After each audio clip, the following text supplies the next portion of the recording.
Hey guys, welcome back to another one of my videos. Today we're going to be doing a movie review on Drive from 2011 starring Ryan Gosling and directed by Nicholas Winding Refn. But before we do, be sure to subscribe to the channel if you haven't. Ring the bell for notifications so you never ever miss a video. Like the video and comment down below. Have you seen this movie? Have you not? And what are your thoughts about it? I'll be interested to know in the comment section below. So yes, let's begin. So yes, Drive 2011. The film starts showing how the driver operates. He drives criminals around and safely gets them to a destination where they can do their business. And in the first 10 minutes we get to know so much about the driver, how he works, how he puts everybody saying, I do this, I do that, you do this, and I do what I need to do. And he's basically the one in control. He's the boss kind of here, kind of like the driver. And yes, so after a night of successful driving around with criminals, he starts to have like a relation with his neighbor Irene, and starts to become friends with them. But he soon realizes that her husband is coming out of prison, and her husband owes a lot of money to a bunch of gang members, and he needs to find out a way to help him and Irene and her son. So he helps the husband in like a robbery that goes south, and from there goes on a vigilante quest to save Irene and her son. So yes, this movie is fantastic. I absolutely love Drive. I've only seen a handful of good action movies out there today that don't really that the main focus is not really action, that is more on the story, the characters, and the style of the whole movie. The Drive looks beautiful. The cinematography is beautiful. The acting by Ryan Gosling and everybody in the movie is fantastic. Ron Perlman is a great actor. I love him in a lot of movies. Also, Albert Brooks as the main kind of bad guy is also really good in the movie. Everybody else does a fantastic job. Also, I also really like the music from Cliff Martinez. Like A Real Hero by College is absolutely it has like a lyrics of a 50s song, a vibe, a sound of a 80s song, and kind of like the rhythm of a modern song, and it's really kind of cool. And it's played at the perfect moment of the movie. It plays 2 times in the movies, and each time it kind of has this kind of cool kind of vibe to it that you go like, oh, this is kind of such a cool song. And there's a lot of other songs that are really cool. And if you guys want to check out the soundtrack for Drive, I'll have a link below so you guys can go check it out for yourself. Drive, I've heard so many kind of reviews on Drive before I saw it. I didn't really go in this movie knowing a lot. I knew some parts of the movie was about to happen, but mostly I didn't know 100% of the movie. And when I saw it, it was kind of like eye-opening. I went like, oh my god, this is really cool. There's a lot of action movies, just like I said. There's a lot of action movies that mainly focus on action, and here's where I get the problem with not the movie, but with the audience of the movie when it was released. People thought this movie was like a high-class action movie, kind of like the Fast and Furious, or most of the cheesy 100 million budget action movies. In reality, it was more of a action, well, not really action, but neo-noir thriller.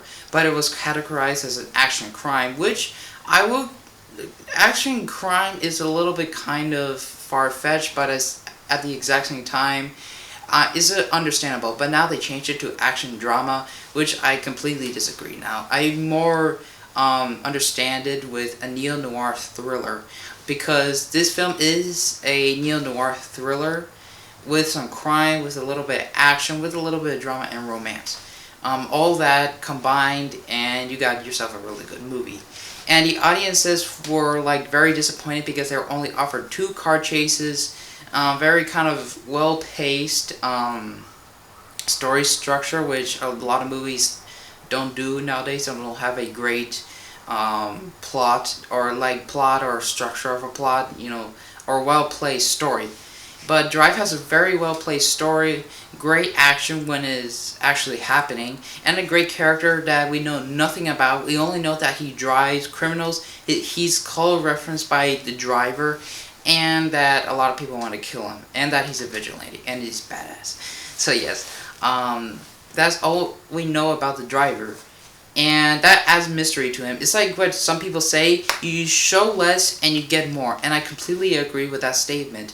If you have a character in a movie that you tell everything about him, you tell his backstory, it just kind of takes away from the character and just is more like another movie character that's not really important. It's just, there. But the driver is more of a character that it's like you kind of know him, but at the exact same time you don't really know him at all. It's kind of like one of those characters, and for me, those are my favorite types of characters in movies. And him as an anti-hero is really awesome. When he's really starting to get vengeance at these people, it's wonderful. I loved it. I love his car. I love his kind of jacket. That's why I'm wearing the jacket now, and that's why I'm wearing the glasses now. And I like how he operates. In the very beginning of the movie, he acts kind of like a robot, almost not human. But throughout the whole movie, he starts to gain a little bit more humanity and starts to kind of like break apart when he is targeted to be killed. He starts to kind of like shake. He starts to like get nervous, and at one point in the very famous elevator scene, he crushes a man's face with his foot, which I did not know was possible, but it's a movie. Get over it. So yeah, I'm going to be talking about some spoilers about the movie. So right now I'm going to give you guys my grade for the movie. I'm going to give Drive 2011 an A+. I think it's a great movie. Don't go in this movie thinking a action movie with crime in it. Go into this movie as like a thriller and more of a neo-noir flick. And just like another recommendation, if you go in this movie thinking one thing, you're going to get something else. Because I went in this movie expecting something a little bit different, but I got something completely better than what I thought. And this exceeded my expectations highly. I love Drive. It's a great movie, and that's why I'm going to give it an A+. So yes. If you guys don't want to have the movie spoiled for you, then I recommend just liking the video now, commenting below, and yeah. So I'm gonna get into spoilers. 1, 2, 3. Yes, spoilers now. So when the husband of Irene gets killed, he starts to try to solve the mystery of whose money did he take, because Irene's husband, Standard, owed money to like these people, and these people's boss was Nino, played by Ron Perlman. And so when he steals the money and they're after him and they kill like one of the partners, I believe, then he starts to like try to find out who's in the bottom of this. And when he finds out that it's Nino, one of the people that was trying to work with him, because in the movie there's this whole kind of race thing that one of the people who's friends with the driver says, oh, there's going to be this race, and I know a perfect driver. And the guy says, okay, I want 300,000 for the car and for him to drive in a race. And so this gets caught up in all that, and people want to kill him. And yeah, I guess it gets really cool from there. And the deaths in here are kind of like meaningful. I mean, in most kind of action movies, when the main villain gets killed, you kind of go like, whatever. But in this movie, you actually care about everybody. Everybody acts like a human in this movie. There's no kind of like kind of gangster, like cliched stuff in this movie. It's all like, people act like actual people in this movie. People make mistakes. The hero makes mistakes. The villain makes mistakes. They both realize their mistakes. And when when different people in this movie get killed, you actually go like, wow, that feels real to you, because people feel real. Just people feel like people that you actually know. And well, not actually know. Like obviously the bad guys, nobody knows bad guys. I'm not sure about that. But they feel very human, and characters that are human, you can kind of like, I don't know, feel something for them. And I really like that from the movie. Now, there are a couple theories. There are two theories in this movie.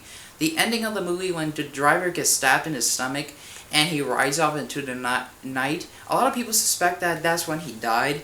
But the director has stated that he did not die, he just survived from the wound. And in the famous elevator scene when he kisses Irene before beating the guy to death with his foot, they say that might be a imagination from him. But for me, I kind of I agree and disagree at the exact same time, because it's just too many hints in there that it is real, but it is a possibility that it's not. So I'm leaving any open possibility, neutral. So yeah, that's basically it. I'm gonna leave you guys at that. I hope you guys enjoyed this review. I'm sorry I have not been uploading a lot lately. I've been very busy doing many things around here. School's starting, and I'm probably not gonna be uploading that much. I am, but not as often as I used to. So yes, I hope you guys enjoyed this video. Be sure to like the video, subscribe, ring the bell for notifications, and comment down below what do you like about this movie, what do you not like about this movie, and have you seen it or have you not. So yes, I hope you guys enjoyed this video, but before, see, look. Goosebumps, yeah. I got a t-shirt of Goosebumps, and every time I be doing a Goosebumps video, I'm gonna wear this t-shirt, so yeah. So thank you guys for watching. I hope you guys enjoyed this video, and yeah, peace out, and see you guys again soon.